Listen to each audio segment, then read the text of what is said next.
جو متولی، جو مدرسے کا محتمم، جو ناظم، جو کسی جماعت کا ذمہ دار وقت کے حاکموں سے ڈر رہا ہے، طاقت والوں سے ڈر رہا ہے، وہ مشرک حاکم کی مداحی میں اور حاکم کی ثناخوانی میں وہ تقریریں کرتے ہیں جس سے حرم لرز اٹھتا ہے اور آسمان لعنت برساتا ہے۔ اس مجرم حاکم کی تعریف کرتے ہیں، اس محمد بن سلمان مجرم کی جو یہودیوں کا ایجنٹ ہے۔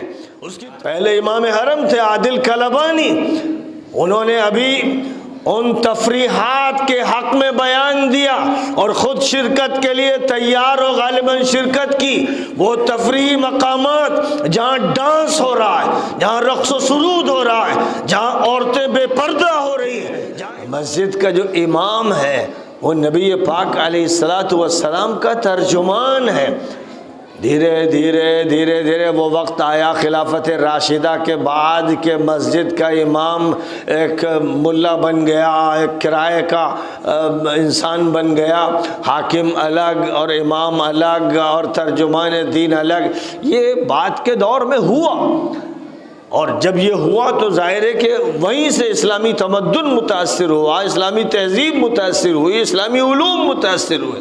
لیکن نبی اکرم صلی اللہ علیہ وسلم کا دور، خلافت راشدہ کا وہ دور ہے جس میں جو خلیفہ ہے وقت کا، جو وزیر اعظم ہے، جو صدر جمہوریہ ہے، جو فوجوں کا کمانڈر ہے، وہی نماز کا امام بھی ہے۔ تو جو نماز کا امام ہے وہ فوجوں کی بھی کمان کرتا ہے، وہ سیاست میں بھی لیڈ کرتا ہے، وہی ہے جو حکومت کی کرسی پہ بیٹھتا ہے، وہی ہے جو تمام مسائل تمدن کو حل کرتا ہے۔ یہ مقام تھا امام کا۔ ظاہر ہے کہ آج تو گاؤں کی ایک چھوٹی سی کمیٹی یا گاؤں کا کوئی پردھان یا گاؤں کا کوئی چودھری یا کسی علاقے کا متولی یہ امام کے سر پہ چڑھا رہتا ہے، یہ تو امام کو ڈانٹ دے، جھڑک دے، نکال دے، تنخواہ روک دے۔ اب تو یہ صورتحال ہے کہ جو خود گھٹیا ہیں، جن کی 2 پیسے کی حیثیت نہیں، وہ بھی امام کے سر پہ مسلط ہے۔ اور صورتحال یہ ایسی ہوئی کہ آج تو جو مسجد نبوی ہے اور مسجد حرام ہے، آج وہ دور آیا ہے تبدیلی کا، انحراف کا، تحریف کا، جو کہ مسجد نبوی کا جو امام ہے وہ بھی 2 پیسے کا امام ہو گیا، وہ بھی غلام ہے، وقت کے حاکم کا غلام ہے، وہ جب چاہے اسے نکال دے، جب چاہے جیل میں ڈال دے۔ آج یہ صورتحال ہے جزیرۃ العرب کی، اور مسجد حرام اور مسجد نبوی کے جو ذمہ دار بنے بیٹھے ہیں ان کا حال یہ ہے کہ وہ مسجد نبوی اور مسجد حرام کے اماموں کو بھی کھلواڑ بنا کے بیٹھ گئے ہیں اور ادنا ملازم بنا کر بیٹھ گئے ہیں۔ اب ان کے منہ سے وہ لفظ نکلتا ہے جس کو مجرم حاکم چاہتا ہے۔ تو یہ تبدیلی تو بہت پہلے سے آ گئی تھی، خلافت راشدہ کے بعد سے ہی یہ تبدیلی شروع ہو گئی تھی اور وہ بڑھتی چلی جا رہی ہے۔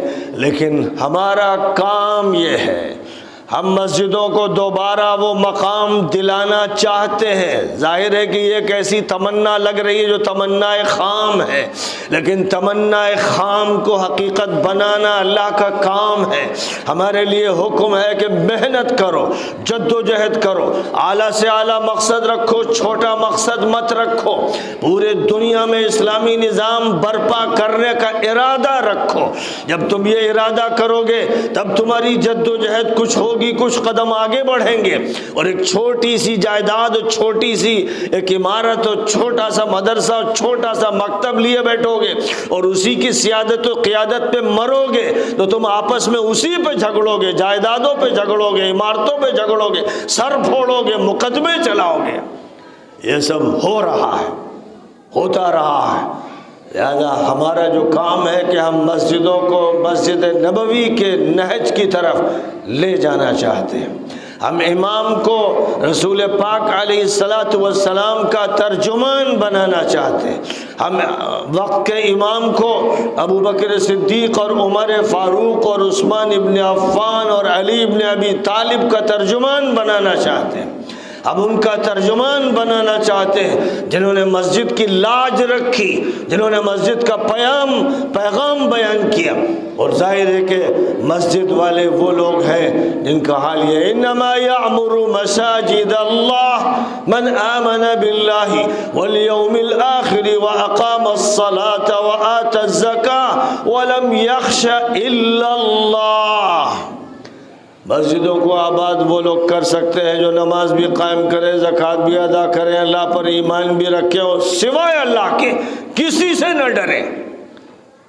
جو امام حاکم سے ڈر رہا ہے، وزیر سے ڈر رہا ہے، حکومت سے ڈر رہا ہے، طاقت سے ڈر رہا ہے، وہ اس لائق نہیں ہے کہ وہ مسجد کو آباد کرے۔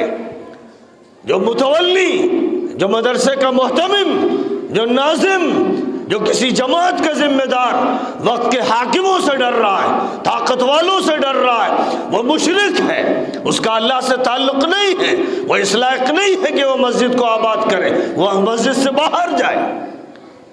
انما یعمر مساجد اللہ من آمن باللہ والیوم الآخر واقام الصلاة وآت الزکاة ولم یخش الا اللہ، ولم یخش الا اللہ۔ اللہ سے ڈرے اور کسی سے نہ ڈرے۔ جو آدمی اللہ سے ڈرے گا وہ بات کہے گا جو حق ہوگی۔ آج افسوس ہے، آج افسوس ہے، عبد الرحمن سدیس امام الحرمین بنے ہوئے ہیں اور حرمین کے امور کے ذمہ دار ہیں۔ حاکم کی ماتحتی میں، بلکہ حاکم کی مداحی میں اور حاکم کی ثناخوانی میں وہ تقریریں کرتے ہیں جس سے حرم لرز اٹھتا ہے اور آسمان لعنت برساتا ہے۔ وہ اس مجرم حاکم کی تعریف کرتے ہیں، اس محمد بن سلمان مجرم کی جو یہودیوں کا ایجنٹ ہے، اس کی تعریف کرتے ہیں۔ اور ابھی ایک امام جو مسجد حرام کے تو نہیں ہے، کلبانی صاحب، ایک امام جو حکام کے امام ہیں، پہلے امام حرم تھے عادل کلبانی، انہوں نے ابھی ان تفریحات کے حق میں بیان دیا اور خود شرکت کے لیے تیار و غالباً شرکت کی۔ وہ تفریحی مقامات جہاں ڈانس ہو رہا ہے، جہاں رقص و سرود ہو رہا ہے، جہاں عورتیں بے پردہ ہو رہی ہیں، جہاں اختلاط ہو رہا ہے، جہاں وہ سب کچھ ہو رہا ہے جو مجرمانہ عمل ہے، جس پر اللہ کی لعنت، فرشتوں کی لعنت، نبیوں کی لعنت، اس ماحول اور اس طرح کی محفلوں کی تعریف کرنے والا وہ امام حرم اور وہ بادشاہوں کا امام، ظاہر ہے کہ وہ دو کوڑی کا امام ہے، وہ مجرم امام ہے، اس کا احترام باقی نہیں رہ گیا۔